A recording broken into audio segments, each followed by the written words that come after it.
Lumaki siyang nangungulila sa kanyang tunay na magulang, at lahat ng layaw at pagkukulang na mga ito ay ibibigay ng mag-asawang Sebastian sa kanya.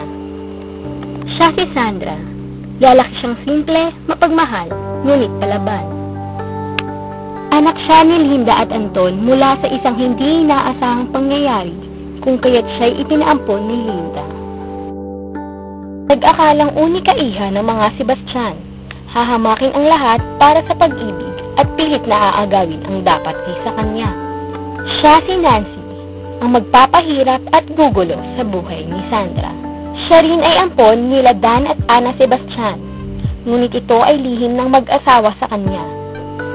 Anak mayaman ngunit simple, siya si Andrew, ang kasintahan ni Nancy Sebastian, ngunit mapapaibig sa kapatid nitong si Sandra. Sino nga ba ang dapat mahalin? Abangan sa Kung Aagawin Mo ang Lahat.